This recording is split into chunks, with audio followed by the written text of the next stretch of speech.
Hi friends, எல்லோரும் எப்படி இருக்கீங்க? இன்றைக்கி நம்ம என்ன ரெசிபி பார்க்க போகிறோன்னா 10 நிமிஷத்தில் ரொம்ப சுவையான தக்காளி தொக்கு எப்படி செய்கிறதாங்க பார்க்க போகிறோம்.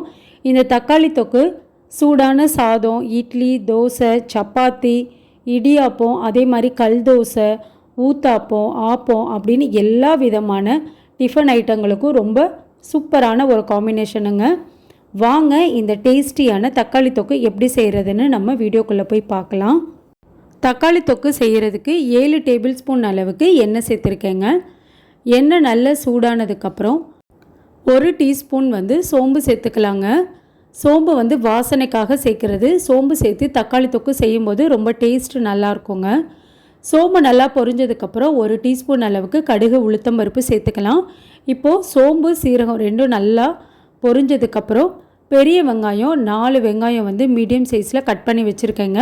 இன்றைக்கி நான் 4 பேர் சாப்பிட்ற அளவுக்கு செய்ய போகிறேன். அதனால் வெங்காயம் கொஞ்சம் அதிகமாக நான் சேர்த்துருக்கேன். நீங்கள் கம்மியான பேருக்கு செய்கிறீங்கன்னா வெங்காயத்தோட அளவுகளை குறைச்சிக்கோங்க. இப்போது வெங்காயத்தை சேர்த்துக்கலாங்க. வெங்காயத்து கூடவே 4 வரமிளகா கிள்ளி வச்சுருக்கேங்க. வரமிளகா சேர்த்துக்கலாம். கொஞ்சமாக கருவேப்பிலை சேர்த்துக்கலாங்க. சேர்த்துட்டு வெங்காயம் நல்லா வதக்கிக்கலாம். கண்ணாடி பதம் வர அளவுக்கு நல்லா வதக்கிக்கணுங்க. வெங்காயம் இந்த அளவுக்கு நல்லா கண்ணாடி பதம் வர அளவுக்கு வதக்கியாச்சுங்க. இந்த ஸ்டேஜில் நம்ம கட் பண்ணி வச்சுருக்க தக்காளி சேர்த்துக்கலாம். 7 மீடியம் சைஸ் தக்காளி சின்ன சின்னதாக கட் பண்ணி சேர்த்துக்கிறேங்க. இப்போ தக்காளி சேர்த்துட்டு தக்காளி கூடவே மஞ்சத்தூள் 1/4 டீஸ்பூன் சேர்த்துக்கிறேங்க. சாம்பார் தூள் 1/4 டீஸ்பூன் சேர்த்துக்கிறேன். காரத்துக்கு மிளகாத்தூள் 1 டேபிள் ஸ்பூன் சேர்த்துக்கிறேன். நீங்கள் உங்கள் காரத்துக்கு தகுந்த அளவுக்கு அதிகமாகவோ கம்மியாகவோ சேர்த்துக்கலாங்க. தக்காளிக்கு தேவையான அளவு உப்பு சேர்த்துட்டு எண்ணெயில் நல்லா வதக்கி விட்டுக்கலாங்க. தக்காளியை மசாலாயில் நல்லா தக்காளியில் படுறது மாதிரி நல்லா மிக்ஸ் பண்ணி விட்டுக்கலாம். தண்ணி எதுவும் சேர்க்கக்கூடாதுங்க. அந்த எண்ணெயிலேயே தக்காளி நல்லா வெந்து வரணும். அப்போ தான் தக்காளி தொக்கு நல்லா டேஸ்ட்டாக இருக்கும்.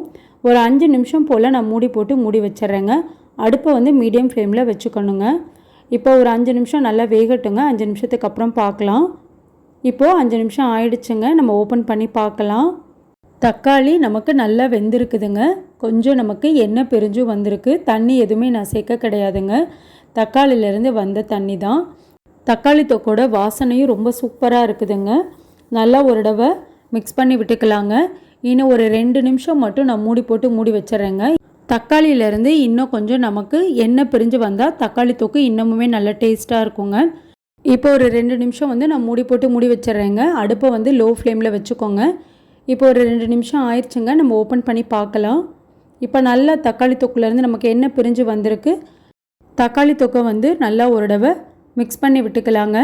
அவ்வளோதாங்க. 10 நிமிஷத்தில் சூப்பரான தக்காளி தொக்கு நம்ம ரொம்ப ஈஸியாக செஞ்சாச்சு. இனி நம்ம மல்லித்தலையும் ஃப்ரெஷ்ஷான கருவேப்பிலையும் சேர்த்துட்டேங்க. சேர்த்துட்டு ஒரு தடவை நல்லா கலந்து விட்டுக்கலாங்க. இந்த தக்காளி தொக்கு நீங்கள் வீட்டில் பண்ணிங்கன்னா அதிகமான சாதம் நீங்கள் வடிக்க வேண்டியது இருக்கும். அதே மாதிரி சப்பாத்தி, இட்லி, தோசை அப்படின்னு எது பண்ணாலும் கொஞ்சம் அதிகமாகவே நம்ம செய்யணுங்க. மாவும் அதிகமாகவே இப்போ செய்யணும். சப்பாத்தி மாவுமே அந்த அளவுக்கு இந்த தக்காளி தொக்கோட டேஸ்ட் ரொம்ப சூப்பராக இருக்கும். கண்டிப்பாக நீங்களும் இதே மெத்தடில் ஒரு தடவை தக்காளி தொக்கு செஞ்சு பாருங்கள். பேச்சுலர்ஸ்க்கு, பிகினர்ஸ்க்கு இப்போ தான் நான் சமைக்க ஆரம்பிக்கிறேன் அப்படின்னு நினைக்கிறவங்க கூட இந்த தக்காளி தொக்கு ரொம்ப ஈஸியாக செஞ்சிடலாங்க. நீங்களும் இதே மெத்தடில் தக்காளி தொக்கு செஞ்சு பாருங்கள். செஞ்சு பார்த்துட்டு எப்படி இருந்ததுன்னு உங்கள் கமெண்ட்ஸை எனக்கு சொல்லுங்கள். நீங்கள் இப்போ தான் நம்ம சேனலை ஃபர்ஸ்ட் டைம் பார்க்குறீங்கன்னா ராம்நாத் கூரக்கடை கிச்சனை சப்ஸ்கிரைப் பண்ணிக்கோங்க. பக்கத்தில் இருக்க பெல் ஐக்கானை கிளிக் பண்ணிவிட்டு ஆல்ன்ற ஆப்ஷனை டிக் பண்ணிக்கோங்க. அப்போ தான் நான் போடுற புது ரெசிபீஸ் நோட்டிஃபிகேஷனில் உங்களுக்கு உடனுக்குடனே வரும்.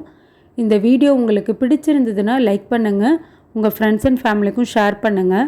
இனி நான் வேறு ஒரு இன்ட்ரெஸ்டிங்கான ரெசிபியில் உங்களை பார்க்குறேன். தேங்க்யூ.